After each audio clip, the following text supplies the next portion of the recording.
sebenarnya frekuensi yang paling dominan itu muncul dari identitas lama yang ada di dalam bawah sadar kita. Jadi dibenerin dulu dirinya. Makanya ini satu ranah dengan omongan dari Sang Pencipta yang dia bilang, kalau kamu ingin merubah takdirmu, maka rubahlah dirimu sendiri. Kalau kita mau berubah, ada yang namanya berusaha dan ada intuisi, usaha intuisi namanya itu. Jadi kalau kita pengen berubah, Mas, ya, kalau kita ingin berubah, gak tahu kenapa akan ada hal yang datang seperti seolah-olah Sang Pencipta itu datang berbisik sama kita. Apakah orang yang sering menyakiti kita itu sebenarnya membawa pesan bagi diri kita, kan? Yes. Ya. Kan frekuensi bermain. Mereka itu terundang datang ke kita karena memang kita tidak menyukai diri kita. Kita tidak merasa layak untuk dihargai. Kita tidak merasa layak untuk dihargai. That's why. Itulah kenapa mereka datang kepada kita. Kalau kita nggak mau berubah, orang di sekitaran kita tidak akan berubah. Oke. Sama sekali. Yang pertama kita mau bicarain adalah law of mirror. Kenapa hidup ini selalu mengulang-ulang pola-pola yang sama? Mungkin bisa dijelaskan sama Kak Roma. Oke, topiknya langsung agak berat ya. Langsung aja. Jadi gini, sebenarnya law of mirror ini mungkin saya bukan salah satu sih, mungkin satu-satunya yang membahas lebih dalam soal law of mirror. Law of mirror ini salah satu ilmu yang benar-benar luar biasa dan mengubah titik poin hidup saya. Nah, dari law of mirror saya baru tahu kalau apa yang kita alami dari kegiatan, dari peristiwa, dari perasaan yang selama ini kita alami di masa lalu, bahkan di hari ini, itu menciptakan trauma. Nah, trauma ini dominan di dalam identitas lama kita di alam bawah sadar. Oh gitu? Yes. Dan ini mempengaruhi apa yang kita lakukan, apa yang kita rasakan, dan apa yang kita pikirkan, Mas. Contoh, kenapa orang baik selalu tersakiti? Kenapa? Law of mirror bekerja di sini, Mas. Biasanya orang baik itu cenderung ya merasa semuanya itu tanggung jawab mereka. Mereka cenderung merasa tertekan. Nah, kecenderungan ini menghasilkan energi negatif. Energi negatif ini ketika selalu berulang, mereka akan masuk ke dalam identitas lama yang ada di bawah alam bawah sadar. Yes. Dan alam bawah sadar ini sangat dominan. Misalnya nih Mas nafas, sadar nggak? Nggak sadar. No, you are not. Kamu nggak sadar sama sekali, right? Mas nggak akan sadar. Kalau sadar mati soalnya. Masuk. Jadi ketika seseorang itu secara nggak sadar, mereka terpengaruh oleh identitas lama ini. Jadi misalnya pun mereka bilang, aku ingin sukses. Tapi di dalam identitas lamanya, mereka takut. Mereka takut bermimpi karena mereka terlahir nih, misalnya kayak saya. Saya terlahir di keluarga yang, mohon maaf, saya miskin. Saya nggak menyalahkan orang tua, saya udah move on, saya udah memaafkan, udah nggak ada dendam sama sekali. Dan keluarga saya juga dulunya memang bukan keluarga yang harmonis kayak gitu ya Mas ya. Cuman semakin saya mempelajari ilmu energi, di situ saya sadar, mereka tidak bersalah. Mereka juga terpengaruh dari orang tua. Mereka adalah seorang anak sebelumnya. Nah, kekurangan orang tua saya adalah mereka tidak tahu bagaimana cara memutuskan karma itu. Yes. Kalau misalnya orang lain bilang karma, kalau saya bilangnya law of mirror. Karena law of mirror ini terlalu detail dan lebih mudah dipahami. Kayak gitu, Mas.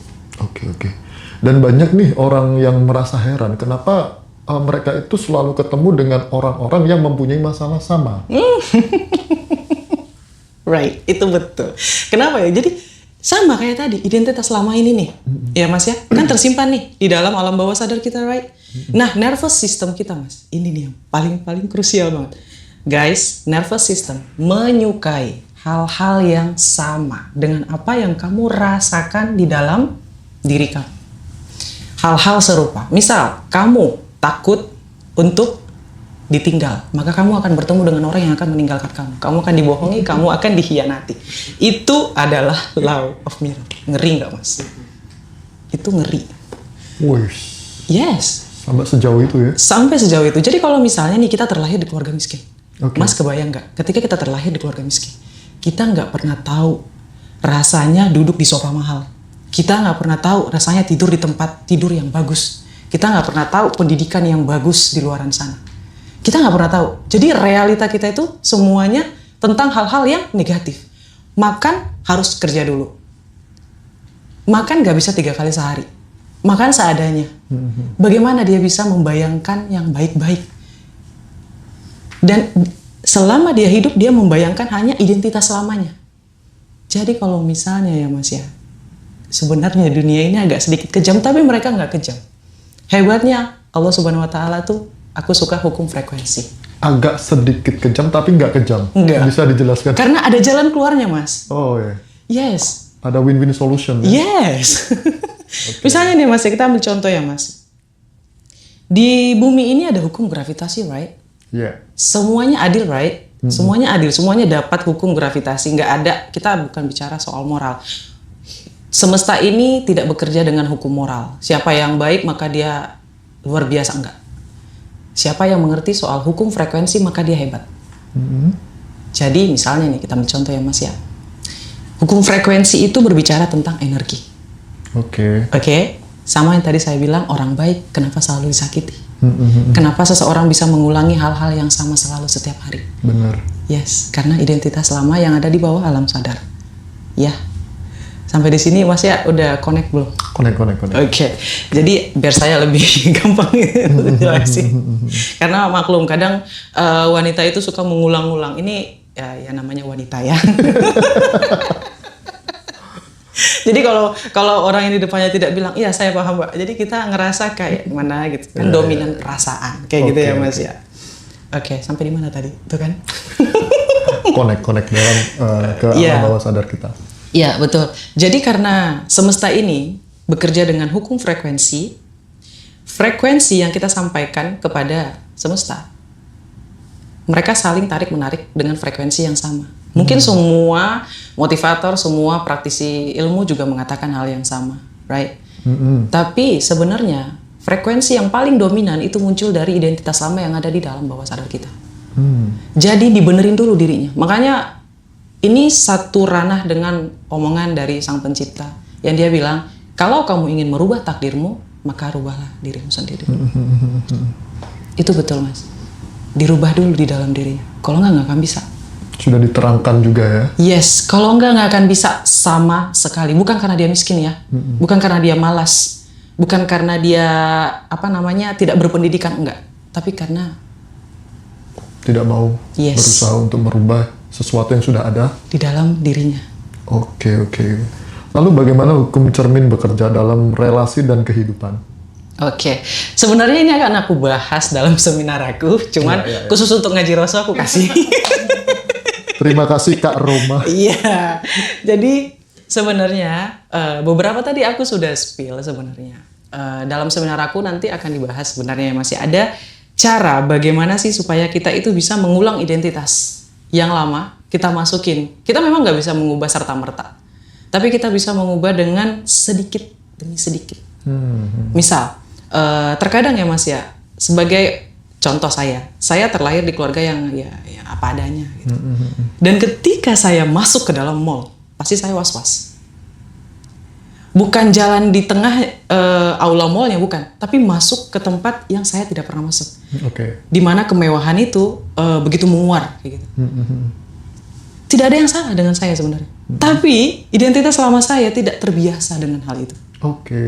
Ya, itu salah satu contoh ya Mas ya. Karena saya perempuan, namanya perempuan suka shopping. Jadi jadi ketika saya berjalan, rasa takut itu ada. Sistem nervous Yes. berjalan. Nervous system di dalam diri kita akan menghadirkan situasi, hal, atau orang lain dengan situasi yang sama yang dengan apa yang kita rasakan. Misal saya takut ya Mas ya, saya takut untuk jadi kaya. Maka yang datang kepada saya itu bukan peluang, tapi situasi yang sama. Kayak saya mau mulai contoh. Dulu saya Gojek. Sempat Gojek juga? Bukan sempat, memang 1 tahun saya sebagai Gojek. Keren banget.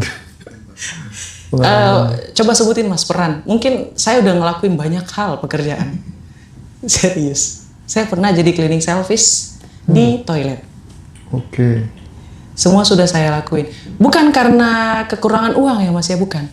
Tapi memang kehausan saya tuh pengen tahu gimana sih rasanya jadi profesi ini, gimana profesi ini tuh apa gitu. Rasa ingin tahu itu tadi ya. Yes. Dan dalam profesi itu ada satu hal yang membedakan, kasta.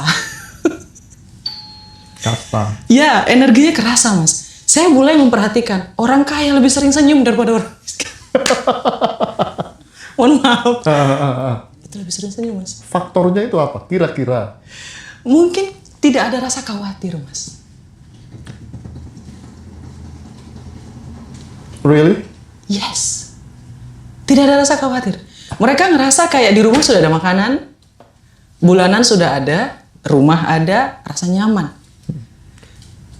Dan mereka itu nyaman dulu baru terbiasa. Sedangkan kebanyakan orang yang ekonominya sulit, yang di bawah, mereka terbiasa dulu baru nyaman.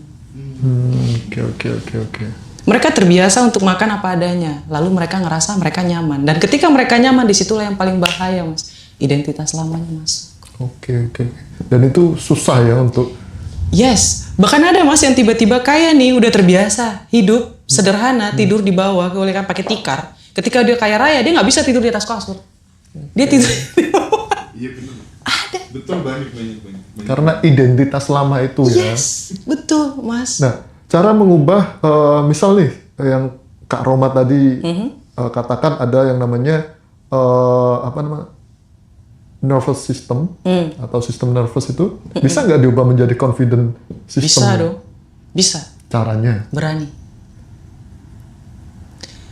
Surprise, kejutan Mas. Jadi kejutan maksud saya itu adalah kamu berani melakukan hal yang tidak pernah kamu lakukan sebelumnya. Awal-awal saya melakukan seminar online, saya nyanyi depan umum Mas. Oke.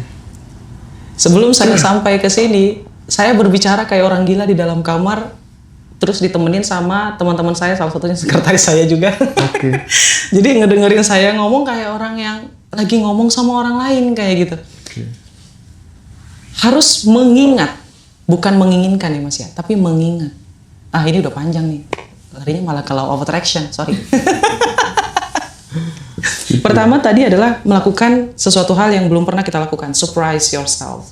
Kejutkan diri kamu sendiri dan berani melakukan hal yang belum pernah kita lakukan sebelumnya. Oke. Kalau kita takut ngelakuin sesuatu, lakukan. Itu pertanda Mas, itu intuisi. Kalau kita mau berubah, ada yang namanya berusaha dan ada intuisi, usaha intuisi namanya itu. Jadi kalau kita pengen berubah Mas, ya, kalau kita ingin berubah, gak tahu kenapa akan ada hal yang datang seperti seolah-olah sang pencipta itu datang berbisik sama kita. Misal, kayaknya enak ya punya mobil. Terus tiba-tiba ya Mas ya, dalam logaritma Mas taruh mungkin memang ada mic di dalam, terus dia ngedetect apa yang Mas inginkan. Enak kali punya mobil, terus tiba-tiba ada mobil, iklan mobil gitu ya. Nah itu salah satu contohnya. Terus tiba-tiba suatu hari nanti ada temen yang mau jual mobil, kamu mau ngambil nggak mobil aku? Mobil aku bagus loh kayak gini, aku lagi butuh duit, misalnya kayak gitu. Atau Masnya tiba-tiba pengen belajar mobil, yang sebelumnya belum pernah belajar mobil. Oke. Itu intuisi. Dan itu kita harus berani lakuin. Misal kita ingin berubah, terus tiba-tiba ada iklan seminar aku, misalnya kayak gitu. Kalau nggak muncul video aku di algoritma mereka kayak gitu. Oke, bicara soal berani ya. Ya. Yang namanya keberanian atau apa ya namanya, itu kan rentan sekali dengan yang namanya resiko.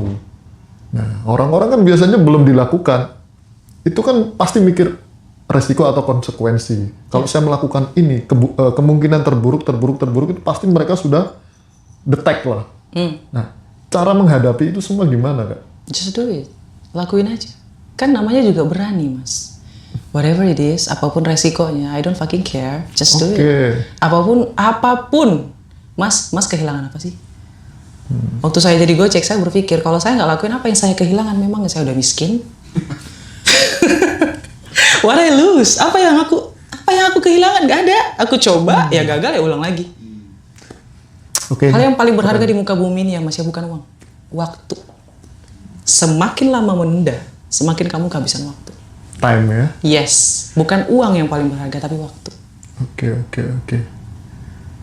Dan ini berarti banyak people like guilty because mungkin mereka nggak berani melangkah dengan gara-gara bayang-bayang masa lalu di belakang itu ya. Jadi terjawablah sore ini dengan Kak Roma cara salah satu ya ini tadi yang kita bicarakan kan ya. Iya, itu nervous system yang ngomong, Mas. Jangan, gak enak. Kayak gitu. Jangan, nanti kamu sulit. Jangan, nanti kamu gagal. Jangan, nanti kamu gagal kayak papa kamu.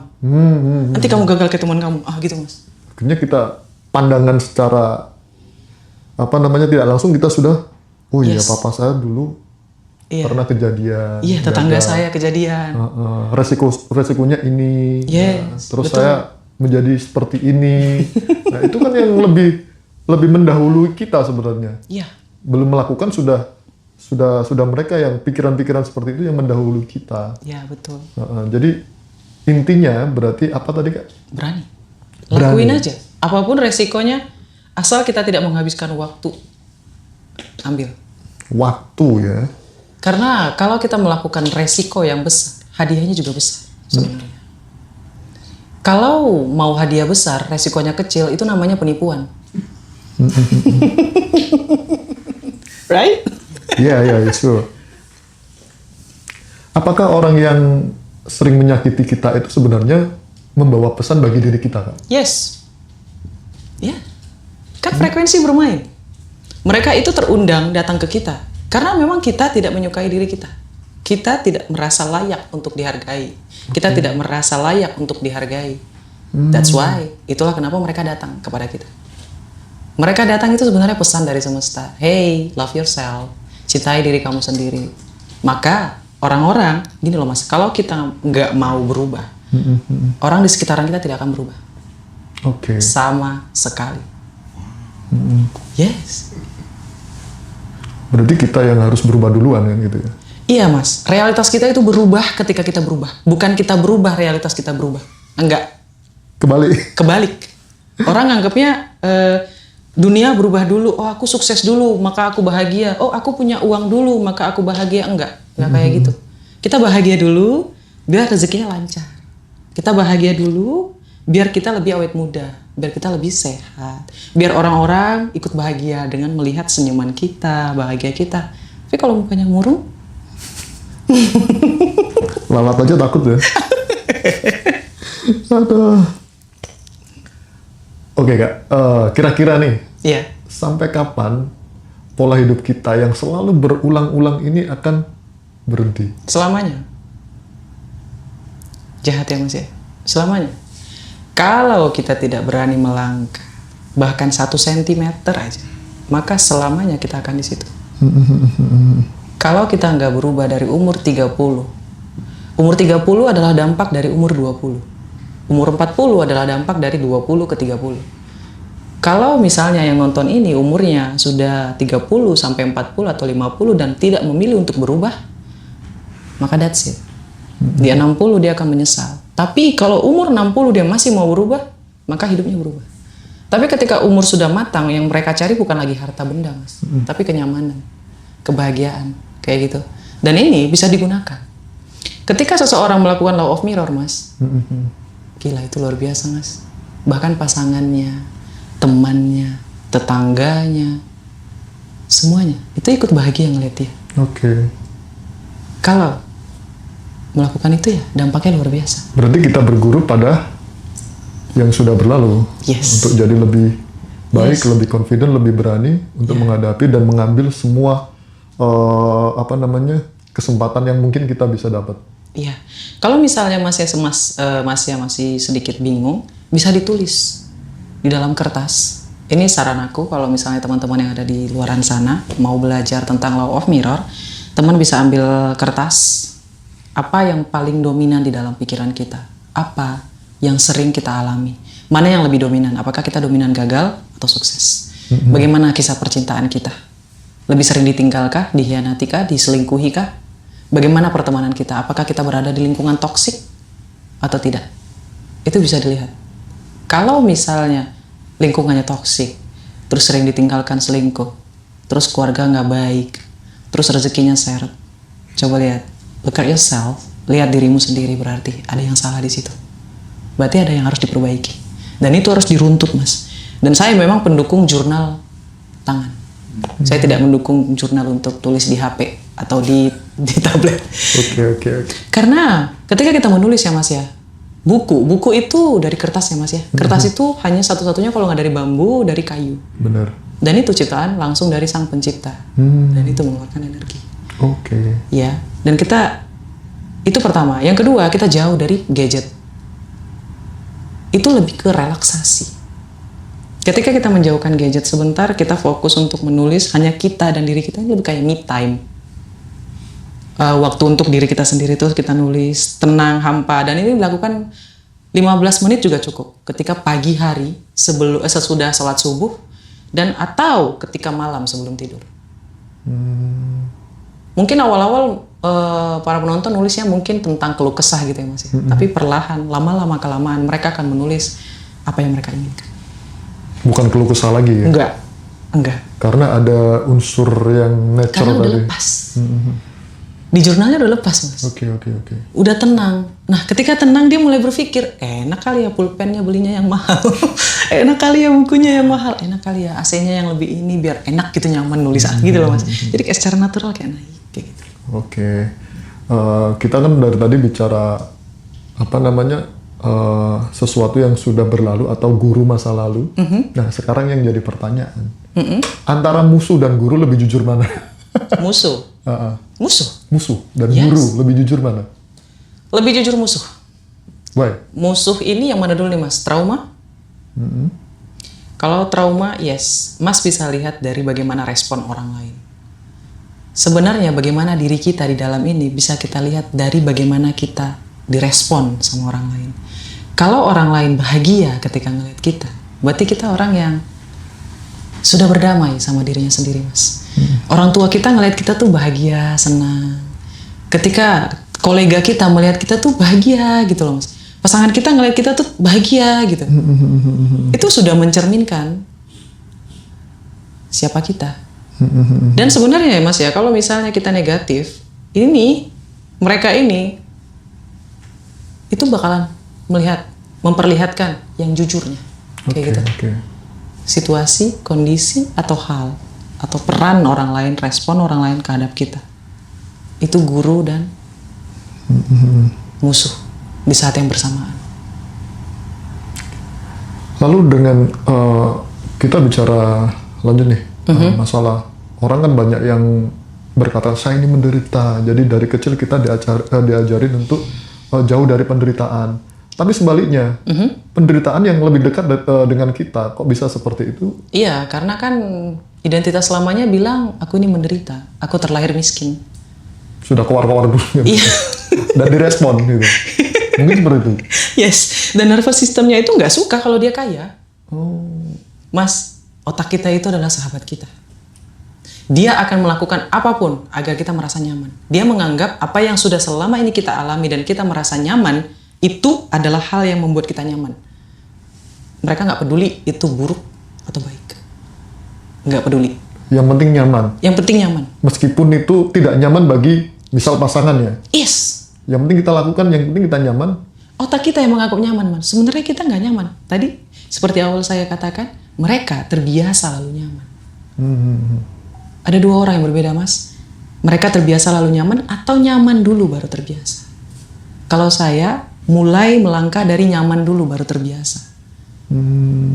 Saya melatih diri saya untuk nyaman berkata kepada diri saya cantik. Saya pintar. Saya bisa, saya hebat, saya sukses. Setiap hari. Meskipun kala itu saya masih Gojek. nggak peduli. Terus kalau sudah seperti demikian, apa bedanya dengan keakuan? Keakuan? Keangkuhan? Keakuan? Keakuan jadi itu orang yang apa ya, yang merasa lebih kan, oh ini loh aku, oh ini loh aku. Itu apa bedanya? Berbeda Mas. Kalau misalnya keakuan. Gini, kalau misalnya seseorang merasa keakuan dan dia tidak merugikan orang lain, it's okay. It's okay ya? It's okay. Nggak ada yang salah di situ. Bahkan teman aku, Mas percaya nggak? Ini aku bawain teman aku salah satu contoh ya. Semenjak SMP dia selalu bilang, saya akan menikah dengan bule. Saya akan menikah dengan bule. Saya akan menikah dengan bule. Serius, dia menikah dengan bule. Orang kaya pula. Oke. Selalu mas. Dan mas tahu yang paling luar biasanya apa lagi? Kalau orang bilang itu namanya angkuh, yes dia angkuh. Bahkan ketika ada seseorang ya mas ya yang nembak dia akan datang bilang, sorry ya maaf, aku sukanya sama bule, aku nggak suka sama kamu. Keren. Apakah itu salah? Enggak. Kalau dari kacamata saya gitu ya mas ya, enggak, itu nggak salah. Selagi tidak merugikan orang lain. Kan membela diri sendiri. Yes. Dia hanya membuat boundary. Kayak gitu loh mas. Dan omongan orang lain tidak akan berpengaruh dengan frekuensi yang mas sampaikan melalui otak. Kayak gitu. Oke. Lalu apa yang pelajaran yang hanya bisa datang lewat penderitaan, bukan lewat kenyamanan? Penderitaan. Apakah ada pelajaran semacam? Ada dong. Ada ya? Ada dong. Kita nggak akan tahu kita merasa bahagia kalau kita nggak ngerasa menderita dulu. Harus menderita dulu. Mas tahu nggak bedanya lapar sama kenyang? Kalau lapar, karena belum ada isinya. Sakit nih. Kalau kenyang? Kalau kenyang ya, ini sudah penuh, sudah merasakan kenyamanan. Kenyang dulu atau lapar dulu? Lapar dulu. Yes. Nggak apa-apa, habiskan kegagalan kamu biar nanti bisa ngerasain sukses. Itu betul kok mas. Jadi menderita dulu nggak apa-apa, nggak masalah. Makanya tadi saya bilang saya kehilangan apa? Apa yang saya kehilangan? Nggak ada. Saya udah miskin. Ya udah menderita aja sekali. Yang penting saya nyoba dan saya nggak mau menyerah. Karena saya yakin saya akan duduk di tempat yang saya seharusnya. Kayak gitu. Itu keakuan, yes. Apakah orang bermasalah? Nggak peduli. Penting saya nggak ngerugi. Lalu apa yang menjadi ciri-ciri orang yang sudah lulus dari penderitaan? Mungkin ada ciri-ciri tertentu yang kita bisa lihat. Ada mas, ada. Yang paling pertama itu adalah senyumnya. Kalau senyum kayak saya ini? Hampir, masih sedikit. menderita, ya? Sedikit lagi mas, 80%. Karena masnya nggak percaya. Oh gitu. Yes, nggak percaya. Apa yang saya nggak percaya? Karena mungkin gini loh mas, frekuensi ini kita nggak bisa lihat, tapi kita percaya sama frekuensi elektromagnetik. Kita percaya soal wifi, internet, tapi kita nggak percaya frekuensi. Kenapa? Karena kita nggak bisa lihat. Oke. Padahal kita dikasih router loh mas. Ya. Wifi itu memang kita bisa lihat ya, wifi ada routernya. Kita routernya mana? Otak. Dan itu kita nggak bisa lihat dengan mata mas. Mas bisa lihat energi itu dari pertama perkataan orang lain, tindakan orang lain, pembawaan orang lain, dan keputusan. Bagaimana cara dia mengambil keputusan. Biasanya mas, orang-orang yang berenergi rendah, mereka itu sering menunda, mereka itu takut, mereka itu overthinking, dan mereka, mohon maaf, malas untuk berubah. Malas untuk berubah. Iya, karena mereka udah terbiasa lalu nyaman. Karena ngerasa nggak akan bisa ada kesempatan datang, voila ada keajaiban, mereka nggak percaya. Nggak percaya. Yes. Bahkan ada misal nih ada seseorang yang sudah berusaha mati-matian, tapi hasilnya cuma segitu-gitu aja. Nah, itu mungkin kakaknya bisa ngasih clue lah untuk kenapa kok bisa seperti itu. Mungkin ada jalan keluar atau gimana? Ada mas. Energi. Mereka berbeda secara energi. Kayak gini loh mas. Hidup ini isinya cuma ujian. Kalau misalnya ujian ini membuat kita trauma, maka identitas lama kita tidak akan pernah bisa berubah, malah bertambah traumanya. Tapi ketika kita diuji, kita masih bisa senyum, kita bisa ikhlas. Bahkan ketika utang kita miliaran, kita masih bisa bahagia. Masih bisa kayak, ya Allah, aku serahkan padamu, tolong bayar utangku. Itu energinya akan berbeda mas. Sama orang yang sudah berusaha mati-matian, terus dia bilang, sampai kapan ya aku kayak gini? Namanya juga orang miskin, ya udahlah, mau gimana? Berarti bisa dong naik level, atau levelnya cuma segitu-gitu aja? Selama dia nggak bilang, kayaknya aku bosan sama hidup ini. Aku mau berubah dan aku mau merasakan hal yang lebih lagi. Aku nggak pantas ada di sini. Aku pantasnya ada di depan. Aku pantasnya ada di atas. Aku pantasnya lebih hebat dari sini. Dan aku merasakan hal itu, mas. Oke. Kira-kira ada nggak batin yang masih menolak keberhasilan? Ada dong. Gak terbiasa, Mas. Kalau misalnya kita maaf ya bawa satu orang ya, mungkin beberapa orang mungkin agak tidak suka. Timothy Ronald. Oke. Dia pernah mengeluarkan statement, cobalah kopi 80.000 di hotel lobby. Di lobby hotel. Banyak orang yang skeptis. Banyak orang yang menolak pernyataan itu. Tapi aku setuju. Why? Bagaimana ceritanya kita tahu kain sutra kalau kita nggak megang? Oke. Bagaimana kita tahu sesuatu hal kayak begitu bentuknya kalau kita nggak tahu hal itu ada? Kita merasa kita tidak mampu menjadi kaya karena selama ini kita ada di environment miskin, Mas. Dan itu jadi sekat ya? Yes, ibarat ya kayak kita tuh dalam, kalau bisa diputar ulang, ini kayak katak dalam tempurung. Dia tidak bisa melihat hal yang orang lain lihat. Itulah yang membuat dia merasa dia akan miskin selalu, Mas. Dia ngerasa dia nggak bisa. Karena dia nggak ngelihat. Coba, berani. Yang tadi saya sampaikan. Dan keberanian itu, Mas, disukai oleh keberuntungan. Besok aku beli limosin dah. Nah, nggak usah beli, Mas. Coba aja dulu. Kan bisa 1 jam. Pegang-pegang. Oke, berarti itu sebenarnya sangat penting ya bagi alam bawah sadar kita ya. Penting. Biar kita bisa mengingat. Kalau orang lain mengatakan law of attraction itu menginginkan, kalau saya mengingat, Mas. Oh. Kalau Mas menginginkan, masih ada rasa skeptis, masih ada ekspektasi, masih ada keinginan, masih kayak berharap kayak gitu. Tapi kalau mengingat, itu ibarat kayak kita itu mengingat kita sedang naik mobil, mengingat kita sedang masuk ke dalam rumah impian kita, kita mengingat kita memiliki anak, kita mengingat kita pasangan kita yang bagus banget kayak gitu. Kita mengingat, bukan menginginkan. Ketika masih yang mengingat, kita nggak lagi berekspektasi karena kita tahu kita punya. Oke. Berbeda ya, Mas, di dalam Oke. Berarti itu penting ya buat treatment untuk diri kita sendiri ya. Penting Ingat. banget. Ingat, oh ya ada mobil yang namanya Lamborghini. Oh iya, ada bule cantik. Diingat-ingat apa yang kita inginkan gitu. Yes, bahkan di print loh, Mas. Oh. Tempel. Tempel dimanapun, Mas. Bahkan kalau ada yang jual replika McLaren, beli. Pernah mengalami sampai tempel-tempel gitu?